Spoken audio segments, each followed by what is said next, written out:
Hi, I'm Aron Jones, and today we're going to cover some of the fundamentals of simple stairs. We don't have time to cover everything, but we're going to hit some of the key basics. For a nice set of construction stairs, there's three things you need to know. There are three critical pieces of information. One is the total rise, two is the total run, and the third and last thing is how thick is the tread? What is the depth of your tread? So total rise. So I'm using a laser today to determine my total rise. You can see there, that's 94 inches. So that's my total rise. The second thing we need to know is the total run. So the distance from where my stairs land to where they begin. So the horizontal distance that the stairs are going to travel. For this project, we're using an 1.125" tread. I need to know that, it's critical. The math behind figuring out our individual rise. We know our total rise is 94.25. So the simplest way for me to figure out my individual rises is I divide this by 7. If you take that and you divide that by 7, you end up with 13.46. So 13.46. I'm going to take that and I'm going to use 13.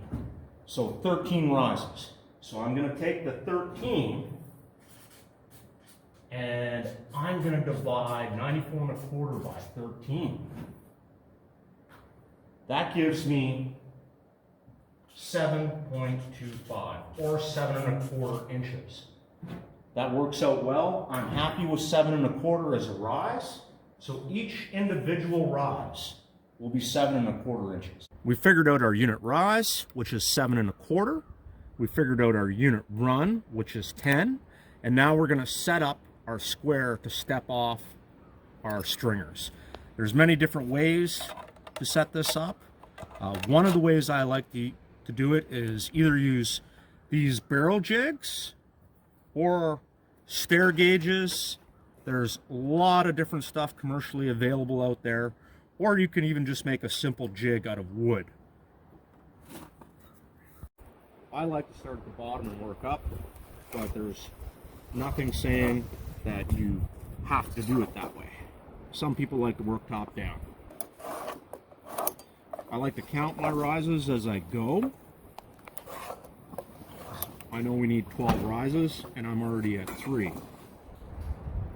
It's a little thing that helps me. For this project, we're using an 1.125" tread. I need to know that, it's critical.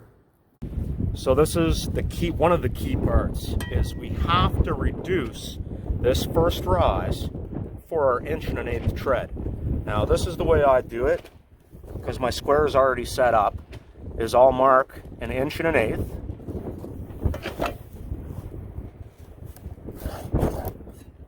That is my new cut line. That allows the rise to stay consistent.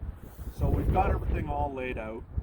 Once upon a time, I would just literally cut one stringer at a time, but with the advent of larger cordless saws, it's easier to stack them, line everything up, bind them together, and you could cut your whole stack at once.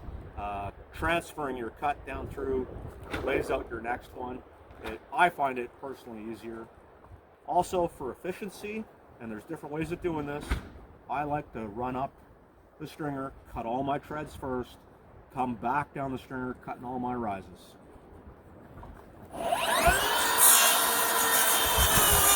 Okay, we've got our simple stairs in place, and I know it's been a lot of information really fast, and we've glazed over a little bit of stuff, but hopefully you got some of the basics down and you have a good foundation to improve upon.